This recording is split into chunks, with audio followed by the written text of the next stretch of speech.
Hey everybody, it's Ron from Pick Dawgz, and this is Ron's Rundown. We're going to go over the MLB game scheduled for Saturday, July 15th, 2023.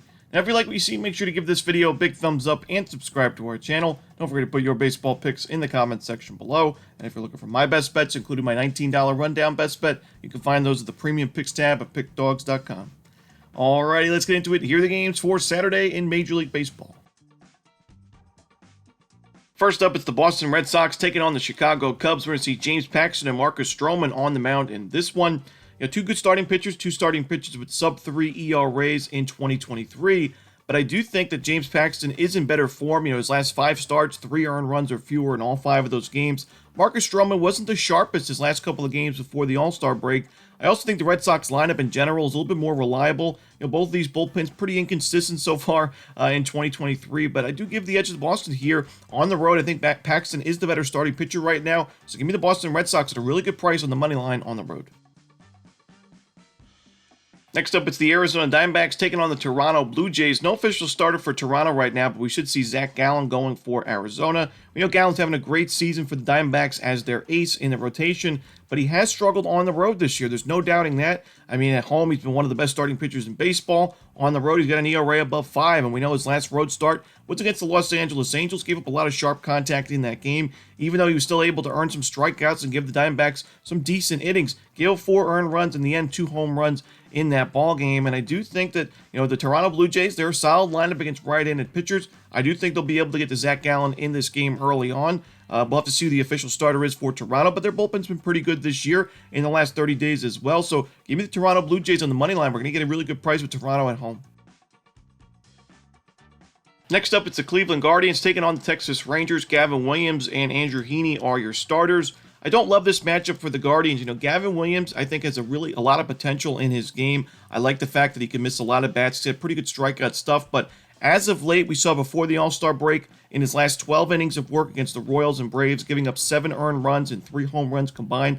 A lot of base hits, 15 base hits, 3 walks. So you're facing a Rangers team that offensively has been really solid against righties this year. You got Andrew Heaney on the other side for the Rangers, who certainly struggled in his last game, that's for sure, against the Nationals. But that's a Nationals team that, has actually been pretty solid against lefties overall offensively in 2023. The Guardians, not so much. We know this team is much better against right-handed pitchers. Against lefties in the last 30 days, the Guardians are in the bottom 10 in team OPS and WRC Plus as well. I don't love this matchup for Cleveland. Give me the Rangers here on the run line at Globe Life Field. Next up, it's the Miami Marlins taking on the Baltimore Orioles. Braxton Garrett and Kyle Gibson are your starters. Braxton Garrett's been solid for this Marlins rotation. He's got 2.14 ERA on the road this year in 46 1/3 innings. We know most of the Marlins starters actually pitch better at Lone Depot Park, but Garrett's been one of those exceptions. And Kyle Gibson, he pitched well in his last game before the All-Star break. Before that game, gave up 4 earned runs, 6 earned runs, 5 earned to the Yankees, Reds, and Mariners. He's been giving up a lot of sharp contact. I don't really trust him in this game. I think Garrett's a much better option on the mound. I also think when you look at the Orioles' numbers against lefties in the last 30 days, they have not been great. Baltimore's 25th in baseball in team OPS against lefties, 26th in isolated power, and their strikeout rate, a team that doesn't really strike out much against lefties in the last month, 26.1%, 5th highest in baseball. Don't love the matchup for the Orioles. Give me the Miami Marlins here at a really good price. Next up, it's the San Francisco Giants taking on the Pittsburgh Pirates. Alex Cobb and Johan Oviedo are your starters. I'd much rather take Alex Cobb when he's pitching at Oracle Park, but I still think he's the better option in this game. I also think the Giants just have the much better bullpen and lineup to go with it. So even if this game is close early, or if the Giants go down early in this game, I do expect their bullpen to, be pretty much locked down. I think the lineup will get it done in the end against a Pirates bullpen that in the last 30 days has a top 6 highest SIERA in baseball and an ERA at 5.38. Alex Cobb, like I said, he's been much better at home, but even on the road, he's been solid. We saw his last road start against the New York Mets, 5 innings, 2 earned runs. It was a 5-4 win for the Giants in the end. Before that, 4 innings, 2 earned runs against the Cardinals, and an 11-3 Giants win. So he's still been winning games for San Francisco on the road. I think he grabs another W here. So give me the San Francisco Giants on the money line. Next up, we see the Minnesota Twins taking on the Oakland Athletics. We see a pretty low total in this game right now. It makes sense to me with Pablo Lopez on the mound for Minnesota. He's been a solid starting pitcher for Minnesota. We talk about that Arise and Lopez trade in the offseason between the Twins and Marlins, and obviously Luis Arise was hitting .400 at one point in the month of June. He's having a great season for the Fish. But Pablo Lopez has also been a really big contributor for this Twins team in that rotation. And now, this is one of the best starting rotations in baseball. Lopez on the road's been even better this year, a 2.78 ERA in 55 innings of work with 66 strikeouts. He's facing one of the worst lineups in baseball. I don't expect Oakland to do much of anything offensively in this game. The Twins' offense has also been pretty inconsistent this year. Give me the under here in Minnesota-Oakland. Next up, we see the Milwaukee Brewers taking on the Cincinnati Reds. Freddie Peralta and Andrew Abbott are your starters. This is an interesting game here because the Milwaukee Brewers, we know, are not a team that hits lefties very well, but they were able to get to Andrew Abbott before the All-Star break in 4 1/3 innings of work, 6 earned runs. Now, Abbott had 6 strikeouts in that game, so he was still able to miss bats. We know 48 strikeouts for him in 41 2/3 innings this year. The first start against the Brewers for Abbott this year was actually his Major League debut. It was back at Great American Ballpark where he went 6 innings, a shutout ball, 6 strikeouts, and a 2-0 Reds win. So Abbott's had one really good outing against Milwaukee, one very bad outing against Milwaukee. You have Freddie Peralta on the other side, who's been pitching, better as of late, but has also not been very good on the road this year. 1-4 with a 5.82 ERA. He has a tough matchup here against a Reds team that in the last month has really good numbers against right-handed pitchers. So it's kind of, some things to think about in this game, but I trust Andrew Abbott to bounce back in this one. Milwaukee has a very high strikeout rate against lefties, bad numbers overall this season against southpaws. I think Abbott bounces back here, pitches well at home where he's pitched much better at home, believe it or not, at Great American Ballpark than he has on the road this year, a 1.83 ERA at home. I think Abbott pitches well enough here for the Reds to grab the W. Give me Cincinnati on the money line. Next up, it's the Tampa Bay Rays taking on the Kansas City Royals. Brady Singer and Shane McClanahan are your starters. Another game in this series where I just don't see any value at all. A game I'm staying away from, that's for sure.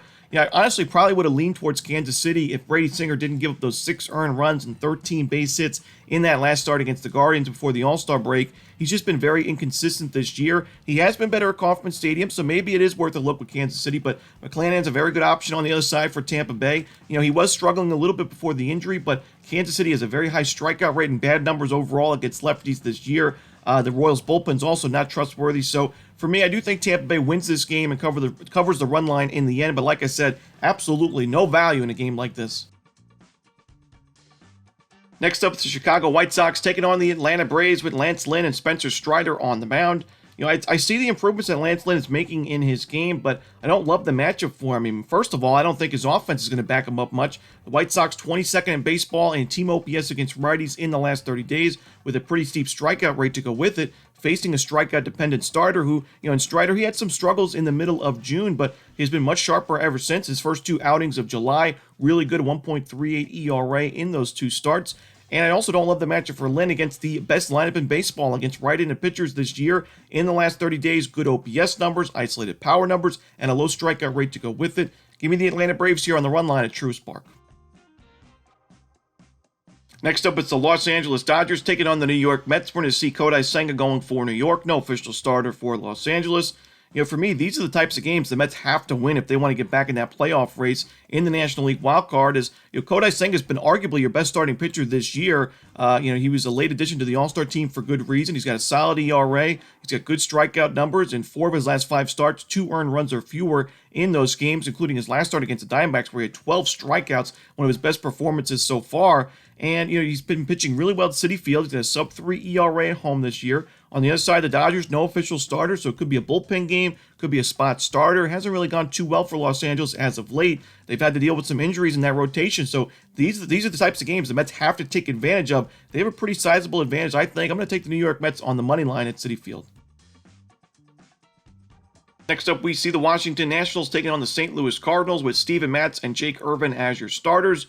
Steven Matz, we saw him, make some improvements in his game the last couple of outings. We saw at the beginning of the season, he struggled in that starting pitching role. Cardinals moved him to the bullpen, and, he had mixed results there. But in his last start, he was solid against Chicago White Sox, and the Cardinals grabbed the W in the end. But I don't love this matchup for Matz against a team like Washington that we saw just before the All-Star break. They were able to get to Andrew Heaney for a few runs in a blowout win, and the Nationals do a good job at limiting strikeouts against lefties. They have a very good isolated power number in the last 30 days against left-handed pitchers, top 10 in baseball. So I think the Nationals get to Steven Matz here. I also think that Jake Irvin could be in trouble as well. He's got a 4.6 ERA, a 4.81 expected ERA, and an even steeper 5.67 expected FIP. So, the expected numbers aren't great for him. The Cardinals have good numbers against righties pretty much overall this year, but in the last 30 days especially. And I think we're going to see a high-scoring affair at Busch Stadium. So give me the over here, especially we got two bullpens that I don't trust at all. Give me the over here in St. Louis, Washington.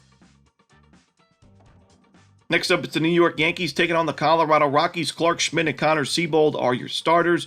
Now, the Yankees have not been great against right-handed pitchers in the last month, but Seabold has really struggled for the Rockies in that starting pitching role. The Rockies' bullpen behind him has also not been great, so I do give this pretty sizable advantage to the Yankees in the pitching matchup here. And the Rockies have a solid, lineup against right-handed pitchers. Clark Schmidt, not a lot of experience in a stadium like Coors Field, so I could see the Rockies getting to him for a few runs, but I still think the Yankees grab the W in the end. Could be a high-scoring affair early on, but I like the Yankees bullpen to get the job done by in the later innings. So give me the New York Yankees on the money line. Next up, it's the Houston Astros taking on the Los Angeles Angels with Framber Valdez and Reed Detmers on the mound.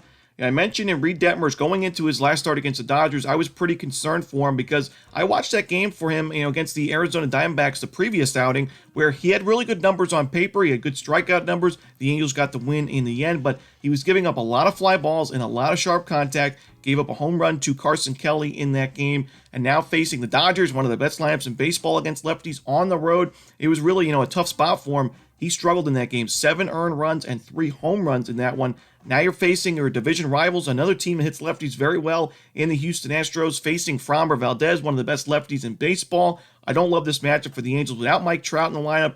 Framber Valdez has had a lot of, he's pitched a lot against the Angels last couple of years. Pretty good numbers overall. I think he's good enough here. I think the Astros bats really back him up. And if this game is close late, you got to look at these bullpens. I think the Astros have the pretty big advantage in the bullpen battle. The Angels in the last month, the highest Sierra in baseball in the bullpen. Give me the Houston Astros on the money line.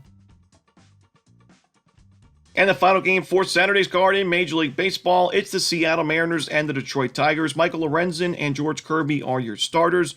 Michael Lorenzen was a controversial pick for the All-Star team in the American League, but I don't love this spot for him at all against the Mariners, a team that he really struggled against last year. An 8.31 ERA and 13 innings of work when he was a member of the Angels against Seattle. And, this year on the road, he's not been great. He's got a 4.41 ERA away from Comerica Park. You got Kirby on the other side, who's been a very consistent starter, a very efficient starter as well for the Mariners. I think the Mariners get to Lorenzen early on. I think Kirby pitches 6-7 strong innings. I think the Mariners bullpen, one of the better bullpens in baseball, will be solid behind him. And I think that the Mariners will continue to add some runs at the end of this game against the Tigers bullpen that's kind of been all over the place. So give me the Seattle Mariners here on the run line at T-Mobile Park. And that's it. Those are the games for Saturday in Major League Baseball. Hope you enjoyed this video. If you did, don't forget to hit that like button and subscribe. But don't forget to put your baseball picks in the comments section below. Again, if you're looking for my best bets, you can find those at Pick Dawgz Premium. As always, this is Ron Romanelli. Good luck.